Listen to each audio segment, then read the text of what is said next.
श्री गणेशाय नमः. श्री स्वामी समर्थ.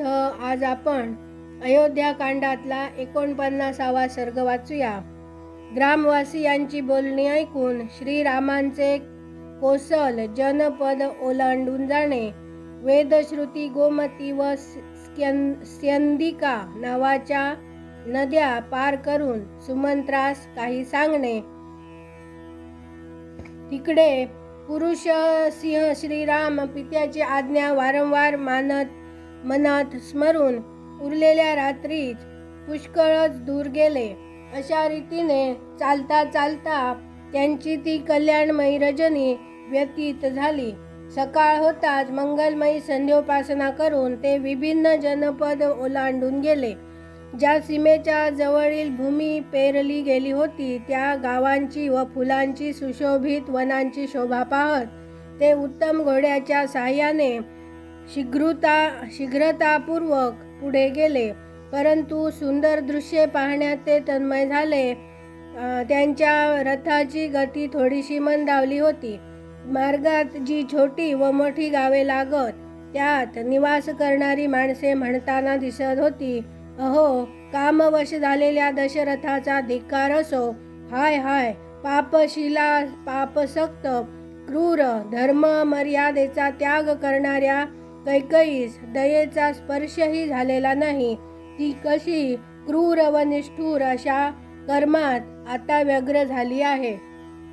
जिनं महाराजांच्या धर्मात्मा, महाज्ञानी, दयाळू आणि जितेंद्रिय पुत्रास वनवासासाठी घरातून बाहेर काढलं की हो.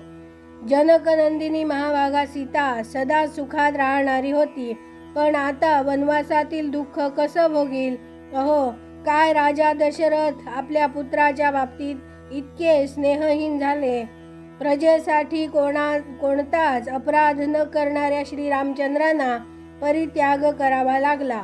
छोट्या मोठ्या गावातील माणसांची अशी वाणी ऐकत ऐकत कौसलपती श्रीराम कोसल जनपदाची सीमा ओलांडून पुढे गेले. त्यानंतर शीतल व सुखद जलाची वेदश्रुती नावाची नदी पार करून श्रीरामचंद्र अगस्त्य सेवित दक्षिणेकडे वळले. दीर्घकालपर्यंत चालल्यावर त्यांनी समुद्रगामिनी गोमती नदीस पार केले. तिच्यात शीतल जलाचा स्रोत वाहत होता. तिच्या किनाऱ्यावर अनेक गायी वियात होत्या. शीघ्रगामी घोड्यांच्या सहाय्याने गोमती नदी ओलांडून श्री रघुनाथ, मोर व हंस यांच्या कलारवांनी व्याप्त असलेल्या स्यंदिका नामक नदीसही ओलांडले. तेथे जाऊन श्रीरामांनी धनधान्य संपन्न व अनेक अवांतर जनपदांनी संपन्न अशा भूमीचे दर्शन सीतेला करविले. ही भूमी पूर्वकाली राजा मनूने इक्ष्वाकूस दिली होती.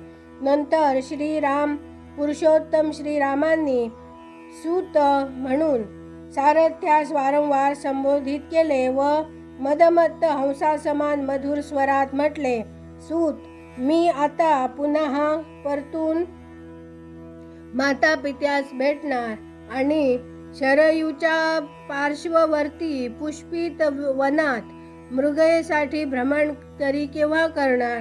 मी शरयूच्या वनात शिकार खेळण्याची आणखी अधिक अभिलाषा नाही धरीत. लोकातही एक प्रकारची अनुपम क्रीडा आहे. राजर्षींच्या समुदायास ती मान्य आहे. या लोकी वनात जाऊन शिकार खेळणं राजर्षींच्या क्रीडेसाठी प्रचलित होतं. म्हणून मनुपुत्रांच्या द्वारे त्यावेळी केलेली क्रीडा अन्य धनुर्धारियांसाठीही अभिष्ट झाली. इक्ष्वाकू नंदन श्रीरामचंद्र विभिन्न विषयावर सुताशी मधुर भाषण करीत असतात. त्या मार्गावर पुढे चालत राहिले. इथे 49वा सर्ग पूर्ण झाला. आता आपण 50वा सर्ग वाचूया. श्रीरामांचे मार्गात अयोध्यापुरीस वनवासाची आज्ञा मागणे, शृंगारपुरात गंगा तटावर पोहोचून रात्री निवास करणे. या प्रकारे विशाल व रमणीय कोसल देशाची सीमा ओलांडून लक्ष्मणाचे मोठे बंधू बुद्धिमान श्रीरामचंद्र यांनी अयोध्येकडे आपले मुख केले व हात जोडून म्हटले, ककुस्थ वंशी राजांनी परिपालित ककुस्थ वंशीय राजांनी परिपालित पुरी शिरोमणी अयोध्ये मी तुला व ज्या ज्या देवता तुझं रक्षण करतात, तुझ्यात निवास करतात, त्यांना वनवासात जाण्याची आज्ञा मागतो. वनवासाची आज्ञा पूर्ण करून महाराजांच्या ऋणातून मुक्त होऊन मी पुन्हा परत येईन व तुझे दर्शन घेईन. आपल्या माता पित्यांनाही मी भेटेन. इतके म्हणून सुंदर व तांबूस नेत्रांच्या श्रीरामांनी उजवा हात उंचावून नेत्रातून वाहणारे अश्रू वाहत होते. त्याच अवस्थेत दुःखी होऊन जनपदातील लोकांना म्हटले, आपण माझ्यावर मोठीच कृपा केली आहे, यथोचित दया दाखविली आहे. माझ्यासाठी आपण दीर्घकालपर्यंत कष्ट सहन केले आहेत. या प्रकारे आपण एवढा दीर्घ काळ दुःखात पडून राहणं चांगलं नाही. म्हणून आता आपण आपलं कार्य करण्यासाठी निघून जावं. हे ऐकून त्या माणसांनी महात्मा श्रीरामांना प्रणाम केला. त्यांना प्रदक्षिणा घातली आणि विलाप करीत ते जेथे होते तेथेच उभे राहिले. त्यांचे डोळे अजूनही श्रीरामांच्या दर्शनाने तृप्त झाले नव्हते. ते पूर्वीप्रमाणेच विलाप करीत होते. एवढ्यात श्रीराम रघुनाथ त्यांच्या दृष्टीपुढून गेले. जणू प्रदोषकाली सूर्य लपला गेला. यानंतर श्रीरामचंद्र रथाच्या सहाय्याने कोसल प्रदेश ओलांडून जाऊ लागले. तो धनधान्यांनी संपन्न होता, सुखदायक होता. तेथील सर्व लोक दानशील होते. त्या जनपदात कोठूनही कोणासही भय नव्हते. तेथील भूभाग रमणीय चैत्य वृक्षांनी आणि यज्ञसंबंधी युपांनी व्याप्त होता. पुष्कळ उद्याने आणि आम्रवृक्षांची वने त्या जनपदाची शोभा वाढवित होती. तेथे जलाने भरलेले पुष्कळ जलाशय शोभत होते. सारा जनपद हृष्टपुष्ट मनुष्यांनी भरलेला होता. गायींच्या समुदायांनी समृद्ध व सेवित होता.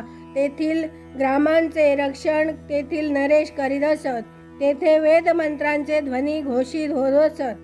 कोसल देशातून पुढे गेल्यावर धैर्यवानातील श्रेष्ठ रामचंद्र अशा एका राज्यात मध्य मार्गाने गेले की जो सुखसोयींनी युक्त, धनधान्यांनी संपन्न, रमणीय उद्यानांनी व्याप्त आणि सामंत नरेशांनी उपभोगिलेला होता.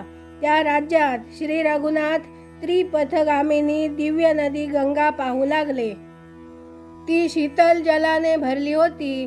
ती शेवाळ रहित व रमणीय होती. अनेक ऋषी तिचे सेवन करीत होते. या नदीच्या तटावर थोड्या दूरवर अनेक सुंदर आश्रम बसलेले दिसले. ते या देव नदीची शोभा वाढवित होते. समयानुसार हर्षभरीत अप्सराही तेथे उतरून जलकुंडाचे सेवन करीत असत. ही गंगा सर्वांचे कल्याण करणारी होती. देव, दानव, गंधर्व आणि किन्नर त्या शिव स्वरूपा भागीरथीची शोभा वाढवित होते. नाग व गंधर्व त्यांच्या पत्नी या नदीच्या जलाचे सेवन नेहमी करीत असत. गंगेच्या दोन्ही तटावर देवांची शेकडो पर्वतीय क्रीडास्थाने आहेत. तिच्या किनाऱ्यावर देवांची अनेक उद्यानेही आहेत. देवांच्या क्रीडेसाठी ती आकाशात विद्यमान असून तेथे देव पद्मिनीच्या रूपातही विख्यात आहेत. प्रस्तर खंडातून गंगेचे जल आपटल्याने जो ध्वनी होत होता तो जणू तिच्या मनाचा उग्र हट्टहास होता.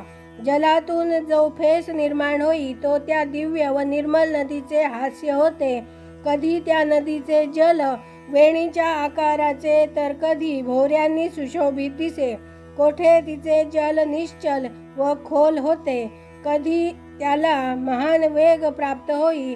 कधी त्या जलातून मृदंगादी वाद्यांचा गंभीर घोष प्रकट होई, तर कधी वज्रपातादी समान भयंकर नाद ऐकू येई. तिच्या जलात देवांचे समुदाय बुड्या मारीत असत. कोठे कोठे तिचे जल कमलांनी अथवा कुमुदांनी आच्छादित झालेले दिसे. कधी तिच्या काठी विशाल वाळवंटाचे दर्शन होई, तर कधी निर्मळ वाळूची राशी दिसे. हंस व सारस या पक्ष्यांच्या कलारवांमुळे तेथे चक्रवाक त्या देवनगरीची शोभा वाढवित असत. सदा मदमत्त असणारे विहंगम तिच्या जलावर भ्रमण करीत असत. ते उत्तम शोभेने संपन्न असत. कधी तटावरील वृक्ष मालाकार बनून तिची शोभा वाढवीत, तर कधी तिचे जल उमलणाऱ्या कमलांनी आच्छादित असे. कधी ती कमलवनांनी शोभादायक होई, कधी कुमुद समूह आणि कळ्या तिला सुशोभित करीत, कधी नाना प्रकारच्या पुष्पांच्या परागांनी व्याप्त होऊन ती मदमत्त नारीप्रमाणे प्रतीत होई.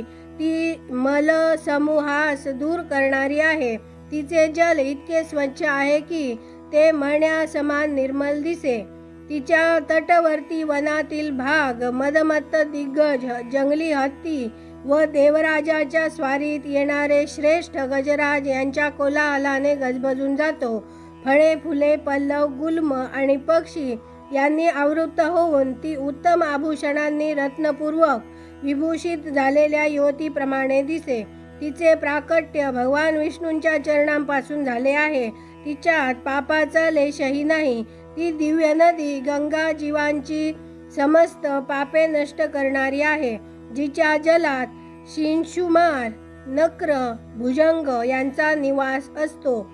सगर वंशी राजा भगीरथाच्या तपोमय तेजाने जिचे अवतरण शंकरांच्या जटाजुटातून झाले, जी समुद्राची राणी आहे आणि जिच्या निकट सारस व क्रौंच पक्षी कलारव करतात, त्या देव नदी गंगेच्या जवळ महाबाहू श्रीराम येऊन पोहोचले. गंगेची धारा शृंगवेरपुरातून वाहत होती. तिच्यातील भोवरे लाटांनी व्याप्त होते. अशा या गंगेचे दर्शन झाल्यावर महारथी श्रीरामांनी सारथी सुमंत्रास म्हटले, सूत, आज आपण इथंच राहू. सारथी गंगेच्या समीपच अनेक फुलांनी व नवनव्या पल्लवांनी सुशोभित अशा महान इंगुदीचा वृक्ष आहे. त्याच्या खालीच आजच्या रात्री आपण निवास करूया. हिचं जल देव, मनुष्य, गंधर्व, सर्प, पशु आणि पक्षी यांनाही समादरणीय आहे. अशी ही कल्याणरूपी सरितातील श्रेष्ठ गंगा मला इथूनच दर्शन देत आहे. त्यानंतर लक्ष्मण व सुमंत्रही रामचंद्रांच्या सूचनेस अनुमोदन देऊन अश्वांच्या द्वारे त्या इंगुदी वृक्षाच्या समीप आले. त्या रमणीय वृक्षाच्या पाशी पोहोचून इक्ष्वाकू नंदन श्रीराम आपली पत्नी सीता व बंधू लक्ष्मण यांच्या सहित रथातून उतरले. सुमंत्रानेही उतरून उत्तम घोड्यांना रथापासून सोडविले. वृक्षांच्या मुळाशी बसलेल्या श्रीरामचंद्रांना रामचंद्रांपुढे हात जोडून तो उभा राहिला. इथे 50वा सर्ग पूर्ण झाला. आवडल्यास लाईक, शेअर, सबस्क्राईब करा. बेल आयकन क्लिक करा.